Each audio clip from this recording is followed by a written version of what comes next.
Krishna, doctor ಅವಾಗ್ಲೇ ಹೋದ್ರು, ನಿಮ್ಮ ಅಣ್ಣನ ಜೊತೆಗೆ ಹೋದ, ಇನ್ನು ಬರ್ಲೇ ಇಲ್ವಲ್ಲ, ತುಂಬಾ ಹೊತ್ತಾಯ್ತು. ಹೋಗಿ ನೋಡ್ಕೊ ಬತ್ತೀಯ ಒಂಚೂರು?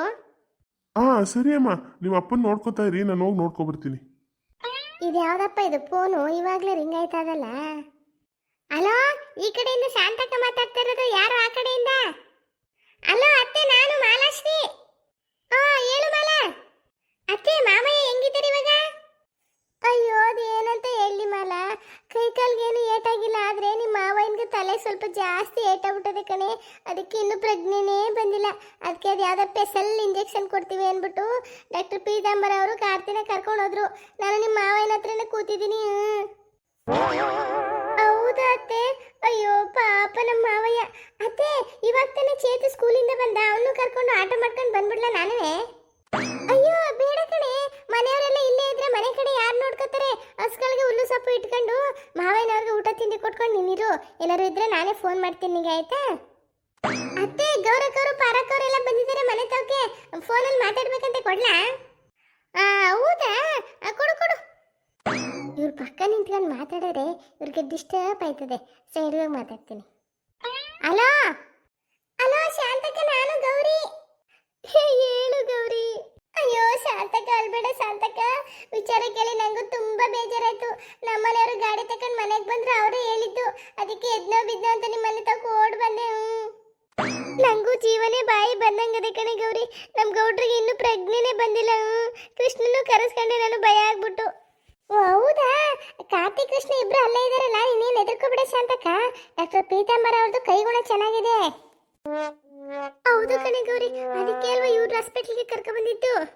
ಶಾಂತಕ್ಕ, ಏನೇ ಆದ್ರೂ ನಿನ್ ಜೊತೆ ನಾವ್ ಇರ್ತೀವಿ. ನಿಮ್ಮನೆ ಸಮಸ್ಯೆ ನಮ್ಮನೆ ಸಮಸ್ಯೆ ಅಂತ ತಿಳ್ಕೊಂಡು ನಿಂಗೆ ಸಪೋರ್ಟ್ ಮಾಡ್ತೀವಿ. ನೀ ಮಾತ್ರ ಏನಕ್ಕೆ ಹೆದರ್ಕೋಬೇಡ, ನಾವು ಎಲ್ಲ ಬರ್ತೀವಿ ನಾಳೆ ಗೌಡ್ರು ನೋಡಕ್ಕೆ. ಹೌದು ಶಾಂತಕ್ಕ. ಓ ಪಾರಿನ ಇದ್ದಾಳ ಅಲ್ಲಿ? ಶಾಂತಕ್ಕ, ನಾನೇ ಗೌಡ್ರಿಗೆ ಆಕ್ಸಿಡೆಂಟ್ ಆಗ್ಬಿಟ್ಟದೆ ಅನ್ನೋ ವಿಚಾರ ಕೇಳಿ ಓಡ್ ಬಂದೆ ನೋಡ್ಕೊಂಡು ಹೋಗವ ಅಂತ. ಈಗ ಮಾಲಾಶ್ರೀ ಹಿಡಿದ್ಲು ಹಾಸ್ಪಿಟಲ್ ಕರ್ಕೊಂಡು ಹೋಗಿದ್ದಾರೆ ಅಂತ, ಅದಕ್ಕೆ ಇಲ್ಲೇ ಕೂತ್ಕೊಂಡೆ. ನೀನೇನು ಹೆದರ್ಕೋಬೇಡ ಶಾಂತಕ್ಕ, ನಿನ್ನ ಜೊತೆ ನಾವಿದ್ದೀವಿ.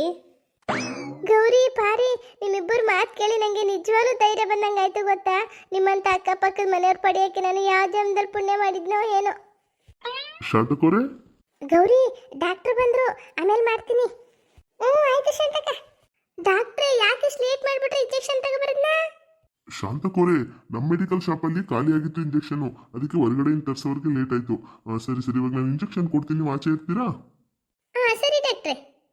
ಗೌಡ್ರಿಗಂತೂ ತಲೆಗೆ ಸಿವಿಯರ್ ಆಗಿ ಪೆಟ್ಟಾಗಿದೆ. ಇಂಜೆಕ್ಷನ್ ಹೆಂಗ್ ವರ್ಕ್ ಆಗುತ್ತೆ ಅಂತ ನೋಡ್ಬೇಕು. ಶಾಂತಕೋರೆ ಬನ್ನಿ. ಡಾಕ್ಟ್ರೆ, ಇಂಜೆಕ್ಷನ್ ಕೊಟ್ರಾ? ನಮ್ಮಪ್ಪ ಇವಾಗ ಹೇಗಿದ್ದಾರೆ ಡಾಕ್ಟ್ರೇ? ಶಾಂತಕೋರೆ, ಇವಾಗ ತಾನೇ ಇಂಜೆಕ್ಷನ್ ಕೊಟ್ಟಿದ್ದೀನಿ, ಒಂದು 10 ನಿಮಿಷದಲ್ಲಿ ಎಚ್ಚರ ಆಗ್ಬಿಡ್ತಾರೆ. ಅವಾಗ ನಾನು ಕರೀರಿ. ಆಯ್ತಾಯ್ತು ಡಾಕ್ಟ್ರೆ. ಓಕೆ. ಅಪ್ಪ ಅಪ್ಪ ಅಮ್ಮ, ಅಪ್ಪ ನನ್ನ ಕೈ ಹಿಡ್ಕೊಂಡ್ರು ನೋಡಿ ಇಲ್ಲಿ. ಹೌದೇನೋ ಕೃಷ್ಣ? ರೀ, ನೀವು ಎತ್ ಕೂತ್ಕೊಂಡ್ಬಿಟ್ರ? ಅಯ್ಯೋ, ನಂಗೆ ಎಷ್ಟೊಂದು ಖುಷಿ ಆಗ್ತಿದೆ ಗೊತ್ತಾ ರೀ. ಅಪ್ಪ ತಿರುಪತಿ ತಿಮ್ಮಪ್ಪ, ಎಲ್ಲ ನಿನ್ನ ಆಶೀರ್ವಾದ ಕಣಪ್ಪ. ಅಪ್ಪ ಹೇಗಿದಾರ ಅಪ್ಪ? ಆರಾಮ್ ಅನಿಸ್ತಾ ಇದೆಯಾ? ದೇವಿ, ಶಾಂತಲಾ, ನನ್ನ ಶಿರವೇಕೆ ತುಂಬಾ ನೋಯುತ್ತಿದೆ. ಲೋ ಕೃಷ್ಣ, ಯಾಕೋ ನಿಮ್ಮಪ್ಪ ಒಂಥರ ಮಾತಾಡ್ತಾರಲ್ಲೋ? ಹೌದಮ್ಮ. ದೇವಿ ಹೇಳಿ. ದೇವಿ, ಶಾಂತಲಾ, ನಾವು ಅರಮನೆಯಲ್ಲಿ ಇರುವುದನ್ನು ಬಿಟ್ಟು ಇಲ್ಲಿ ವೈದ್ಯಶಾಲೆಯಲ್ಲಿ ಏನು ಮಾಡುತ್ತಿದ್ದೇವೆ? ಏನು ಅರಮನೆ ವೈದ್ಯಶಾಲೆನ? ಲೋ ಕೃಷ್ಣ, ಏನೋ ನಿಮ್ಮಪ್ಪ ಮಾತಾಡ್ತಾ ಇರೋದು. ರಾಜಕುಮಾರ ಕೃಷ್ಣದೇವರಾಯ, ಯಾಕಪ್ಪ ನೀನು ಮೂಕಸ್ತಬ್ಧನಾಗಿ ನಿಂತಿರುವೆ? ಬಾ, ನನ್ನ ಸರಿಹ ಬಾ ಇಲ್ಲಿ. ಅಮ್ಮ, ನಾನು ಕೃಷ್ಣದೇವರಾಯನ. ರಾಜಕುಮಾರ ಕೃಷ್ಣದೇವರಾಯ, ಕೂಡಲೇ ವೈದ್ಯರನ್ನು ಬರಮಾಡು, ನನಗ್ಯಾಕೋ ತುಂಬಾ ತಲೆ ನೋವುತ್ತಿದೆ. ಸರಿಯಪ್ಪ. ಇದೇನಿದು? ಅಪ್ಪ ಬೆಪ್ಪ ಅನ್ನುಕೊಂಡು ಅಪ್ಪಾಜಿ ಎಂದು ಸಂಬೋಧಿಸಬೇಕು. ಆಯ್ತು ಅಪ್ಪಾಜಿ. ಹೋಗೋ, ಬೇಗ ಹೋಗಿ ಡಾಕ್ಟರ್ ಕರ್ಕೊ ಹೋಗು, ಇಲ್ಲೇನೋ ಎಡವಟ್ಟಾಗಿದೆ. ಸರಿ ಅಮ್ಮ. ಶಾಂತಲಾದೇವಿ, ಯಾಕ್ರಿ ಏನೇನೋ ಮಾತಾಡ್ತಾ ಇದ್ದೀರಾ? ನಾನು ಕಂಡು ನಿಮ್ ಶಾಂತ. ಶಾಂತಲಾದೇವಿ, ಏನದು ವಿಚಿತ್ರವಾಗಿ ಮಾತನಾಡುತ್ತಿರುವೆ? ನಾನು ನಿನ್ನ ರೀ ಅಲ್ಲ, ನಿನ್ನ ಸ್ವಾಮಿ. ನೀನು ನನ್ನ ಶಾಂತಲಾದೇವಿ. ಗೌಡ್ರೆ, ಓ ವೈದ್ಯರು, ವೈದ್ಯರಿಗೆ ಪ್ರಣಾಮಗಳು. ಇದೇನಿದು ವೈದ್ಯರೇ, ನನ್ನನ್ನು ಗೌಡರೇ ಎಂದು ಸಂಬೋಧಿಸುತ್ತಿದ್ದೀರಿ? ನಾನು ನಿಮ್ಮ ಮಹಾರಾಜ ಸುಂದರೇಶ್ವರ ಬಲ್ಲಾಳ ದೇವ. ನೀವು ಮಹಾರಾಜ್ರಾ? ಹೌದು. ಇದೇನಿದು ವೈದ್ಯರೇ, ನೀವು ನನ್ನ ಮೇಲೆ ಅನುಮಾನಿಸುತ್ತಿದ್ದೀರಿ? ಡಾಕ್ಟರ್ ಪೀತಾಂಬರ ಅವರೇ, ಸ್ವಲ್ಪ ಈ ಕಡೆ ಬರ್ತೀರಾ? ಬಂದೆ. ಏನು ಶಾಂತಕೋರೆ? ಡಾಕ್ಟರ್ ಪೀತಾಂಬರ ಅವರೇ, ಏನ್ರಿ ಮಾಡಿದ್ರಿ ನನ್ನ ಗಂಡನ್ಗೆ? ಅದು ಯಾವ ಇಂಜೆಕ್ಷನ್ ಕೊಟ್ಟಿದ್ರೋ ಏನೋ, ಅಷ್ಟೊತ್ತಿಂದ ಒಂಥರ ವಿಚಿತ್ರ ಮಾತಾಡ್ತಾವ್ರ ಹಳೆ ಕಾಲದವ್ರಂಗೆ. ಏನು ಅಂತ ಸರಿಪಡಿಸ್ತೀರಿ ಏನಿವಾಗ?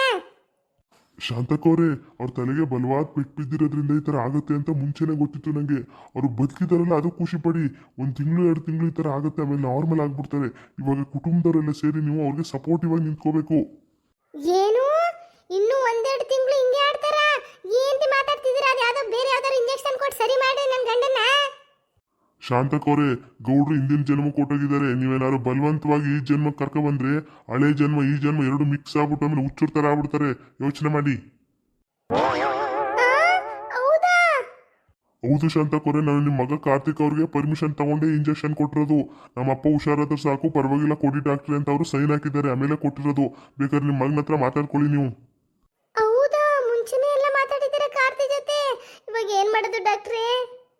ಏನು ಮಾಡೋಕ್ಕಾಗಲ್ಲ ಶಾಂತಕೋರೆ. ಗೌಡ್ರಿಗೆ ಕೋಪ ಬರಬಾರ್ದು, ಅಳು ಬರಬಾರ್ದು, ಬೇಜಾರಾಗಬಾರ್ದು. ಆ ಥರ ಸಮಾಧಾನವಾಗಿ ಇಡೀ ಕುಟುಂಬದವರೆಲ್ಲ ನೋಡಿಕೊಂಡು 1 ತಿಂಗಳು ಮೆಡಿಸಿನ್ ಕೊಟ್ಟರೆ ಸಾಕು, ಆಮೇಲೆ ಎಲ್ಲ ನಾರ್ಮಲ್ ಆಗ್ಬಿಡ್ತಾರೆ. ಹೌದಾ? ನನ್ನ ಗಂಡನಿಗೋಸ್ಕರ ಏನ್ ಬೇಕಾದ್ರೂ ಮಾಡ್ತೀನಿ ನಾನು. ಮನೆಯವ್ರ ಜೊತೆಗೆಲ್ಲ ಮಾತಾಡಿ ಅವ್ರಿಗೆ ಹೆಂಗೆ ಇಷ್ಟನೋ ಹಂಗೆ ಇರ್ತೀವಿ ಬಿಡಿ. ದೇವಿ, ಶಾಂತಲಾ ದೇವಿ, ಇದೇನಿದು ವೈದ್ಯರ ಜೊತೆ ನೀನು ಗುಪ್ತವಾಗಿ ಮಾತನಾಡುತ್ತಿರುವುದು? ಸ್ವಾಮಿ, ಅವರು ನಿಮ್ಗೆ ಏನೇನು ಔಷಧ ತಗೋಬೇಕು ಅಂತ ಹೇಳ್ತಾ ಇದ್ರು ನನ್ನ ಜೊತೆ, ನಾನು ಕೇಳ್ಕೊತಾ ಇದ್ದೆ. ಅದನ್ನೆಲ್ಲ ನೀನೇಗ ಮಾಡಬೇಕು ದೇವಿ. ನಿನ್ನ ದಾಸಿಯರನ್ನು ಕರೆ, ಅವರು ಮಾಡುತ್ತಾರೆ. ಆ, ದಾಸಿರ? ಅವ್ರನ್ನೆಲ್ಲಪ್ಪ ತರ್ಲಿ ಇವಾಗ ನಾನು? ವೈದ್ಯರೇ, ನೀವಿನ್ನು ಹೊರಡಬಹುದು. ನಾವು ನಮ್ಮ ಅರಮನೆಗೆ ಹೋಗುತ್ತೇವೆ. ನಿಮ್ಮ ವೈದ್ಯಶಾಲೆಯಲ್ಲಿ ಇರಲು ನಮಗೆ ಆಗುತ್ತಿಲ್ಲ. ಸರಿ ಮಹಾರಾಜರೇ, ನೀವು ಹೊರಡ್ಬೋದು. ಸರಿಯಾಗಾದರೆ ಮಹಾರಾಣಿ ಶಾಂತಲಾದೇವಿ, ನಮ್ಮ ಕಿರಿಯ ಪುತ್ರ ಕೃಷ್ಣದೇವರಾಯರನ್ನು ಬರಲು ಹೇಳು. ಹೇಳ್ತೀನಿ. ದೇವಿ, ನೀನೇಕೆ ಹೋಗುತ್ತಿರುವೆ? ಸೈನಿಕರಲ್ಲಿ. ಡಾಕ್ಟ್ರೇ, ಸೈನಿಕರಲ್ಲಿ ಅಂತ ಕೇಳ್ತವ್ರೆ, ಎಲ್ಲಿ? ಶಾಂತಕೋರೆ, ಗೌಡ್ರು ಡೀಪಾಗಿ ಹೋಗ್ಬಿಟ್ಟವ್ರೆ. ಶಾಂತಕೋರೆ, ಸೇವಕರು ಸೈನಿಕರು ಯಾರು ನನಗೆ ಗೊತ್ತಿಲ್ಲ. ಮನೆ ಕರ್ಕೊಂಡೋಗಿ ನೀವೇ ಮ್ಯಾನೇಜ್ ಮಾಡಿ. ಮಹಾರಾಜರೇ, ನಾವು ಬರುತ್ತೇವೆ. ಆಗಬಹುದು ವೈದ್ಯರೇ, ನಿಮಗೆ 100 ವರಹಗಳನ್ನು ನಾವು ಕೊಟ್ಟು ಕಳಿಸುತ್ತೇವೆ. ತುಂಬಾ ಸಂತೋಷ. ಕೃಷ್ಣ, ಕಾರ್ತಿ ಬಂದ್ರಾ? ಅಪ್ಪ, ಹೇಗಿದ್ದೀರಾ ಅಪ್ಪ? ಯುವರಾಜ ಕಾರ್ತಿಕೇಯ, ನಾನು ತುಂಬಾ ಚೆನ್ನಾಗಿದ್ದೇನೆ. ರಥವನ್ನು ಸಿದ್ಧಪಡಿಸು, ಬೇಗ ಅರಮನೆಗೆ ಹೋಗೋಣ. ಆ, ಅಪ್ಪ. ಅಪ್ಪಾಜಿ ಎಂದು ಸಂಬೋಧಿಸು.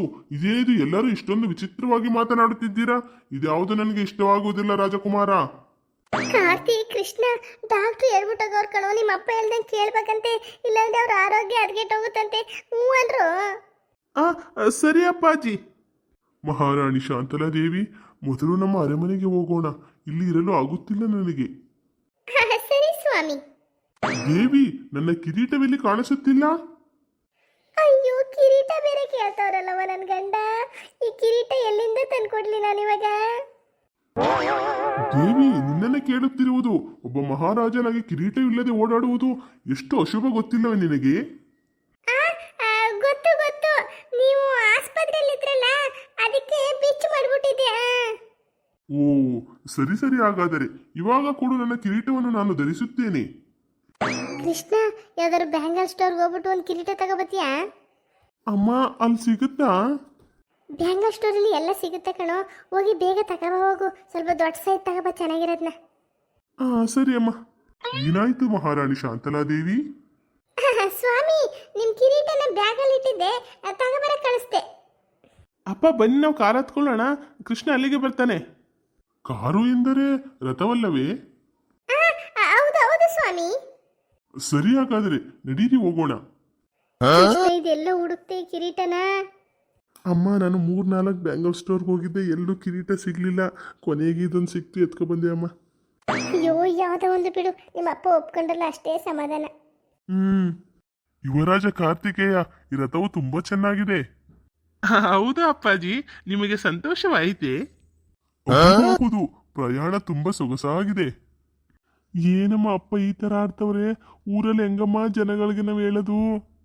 ಕೃಷ್ಣ, ನೀನೇನು ತಲೆ ಕೆಡ್ಸ್ಕೋಬೇಡ. ನಮ್ಮ ಅಕ್ಕಪಕ್ಕದ ಮನೆಯವರು ಎಲ್ಲ ನಾವು ಅಕ್ಕ ತಂಗಿರಿದ್ದಂಗಿದ್ದೀವಿ, ಎಲ್ಲರೂ ಅಡ್ಜಸ್ಟ್ ಮಾಡ್ಕೊತಾರೆ, ಸುಮ್ಮನಿರು.